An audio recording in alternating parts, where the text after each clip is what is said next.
Have you ever wondered why the world's most powerful military can't seem to get a clear lock on its target? How is it possible that Iran is using a 2026 version of the flying columns of the Irish War of 1919 to vanish right in front of high-tech sensors? Does the Mosaic Defense mean that killing a nation's leaders actually makes its military more dangerous and impossible to stop? Is the terrifying reality of Silicon Waves, a remix of the brutal 1980s Iran-Iraq war tactics, literally bankrupting the Western alliance? And could the ghost of the Vietnam War's Coochie tunnels be hidden 500 meters beneath the Persian mountains, rendering billion-dollar bombs useless? What if the billion-dollar technology designed to win this war is actually the very thing making it impossible to finish? Is it true that the Iranian military has completely abandoned its bases to operate out of unmarked transit vans?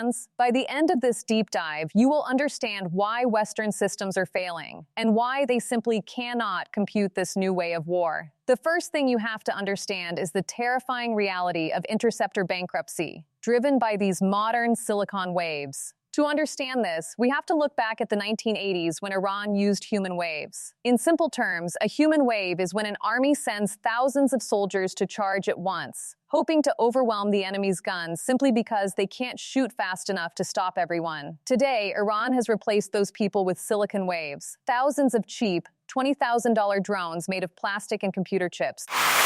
This has a devastating impact on the US and its allies. Think of it like this. You are being attacked by a swarm of angry bees, and the only way you can stop a bee is by firing a gold-plated bullet that costs $4 million.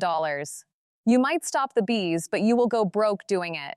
In just the first week of the 2026 conflict, this price gap has drained billions from Western defense budgets, making the world's most expensive military bankrupt one drone at a time. While the sky is filled with these waves, the ground has become a landscape of ghost checkpoints. The rumors you've heard about Iran abandoning its bases are true. They have pioneered liquid urban sovereignty. This is a direct 21st century upgrade of the flying columns used in the Irish War of Independence in 1919. Back then, Irish rebels realized that if they stayed in a barracks, they would be bombed. So they became flying columns. Small groups that moved constantly and never slept in the same place twice. Iran's modern version uses unmarked white vans and civilian buses that set up security checkpoints for only 45 minutes. This has left Western intelligence agencies in a state of strategic blindness. By the time a satellite spots the checkpoint and a commander authorizes a strike, the base has already driven away and blended into city traffic. This leads us to the most shocking innovation of all: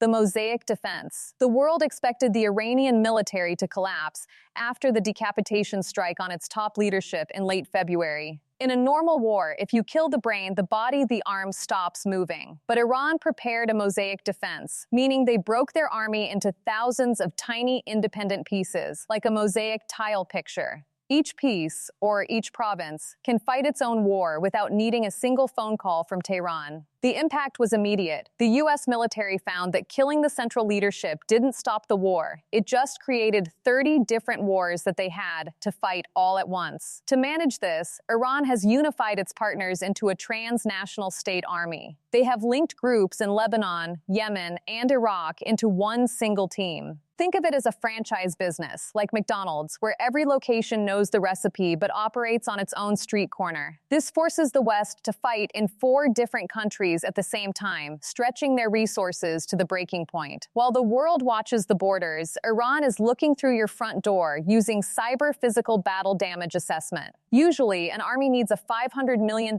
satellite to see if their missile hit the target. Iran is reportedly doing something much simpler. They are hacking into civilian smart home devices like Ring doorbells or nursery cameras. This allows them to watch the explosion in real time through a neighbor's Wi-Fi. This is supported by another breakthrough: agentic AI cyber offensives. These are agent programs, smart software that acts like a digital soldier. They don't wait for a human to type a command. They hunt for weaknesses in power grids and water systems at machine speed. The impact has been a total saturation of Western defenses, as human hackers simply cannot think as fast as an AI that never sleeps. Beneath the digital war lies a physical fortress that feels like a nightmare from the past. Iran's missile cities are a massive historical remix of the Vietnam War's Coochie trendy tunnels. In Vietnam, soldiers hid in tiny dirt tunnels to survive U.S. bombing. Iran has taken that idea and turned it into reinforced concrete cities buried 500 meters deep, the height of a skyscraper under solid mountain rock. These tunnels are so deep that even the most powerful bunker-buster bombs just scratch the surface. When it's time to attack, they use automated ghost launchers. These are remote-controlled trucks that drive out of a cave,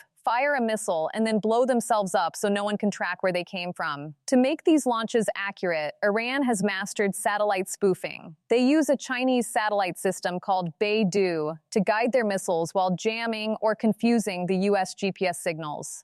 Imagine trying to navigate with a map while someone is shining a bright flashlight in your eyes. That is what the U.S. forces feel like, while Iranian missiles fly through the dark with perfect vision. Even at sea, the patterns are shifting toward the ancient past with naval swarms. This is a remix of 18th century pirate flotillas. Instead of one giant battleship, Iran uses hundreds of tiny, fast speedboats armed with missiles. If you have one giant ship, the U.S. Rear, and 500 tiny boats attacking at once, the big ship doesn't know which one to hit first. The impact has been a radical shift in naval power, as billion-dollar ships are now forced to stay far away from the coast to avoid being sunk by a swarm of cheap boats. This is tied to their total people's defense strategy, where every school or basement could be a weapons storage site. The ultimate goal of all these tactics is scorched earth economics. This is the same strategy Russia used against Napoleon. If you can't defend the land, burn it so the enemy gets nothing. Iran knows it can't win a fair fight, so they have turned the world's oil supply into a hostage. If they are attacked, they ensure that the Strait of Hormuz is closed and oil refineries are destroyed. This forces global oil prices so high that gas becomes unaffordable for everyone, putting pressure on Western governments to stop the war just to save their own economies. This is the pattern of asymmetric symmetrics. They use asymmetric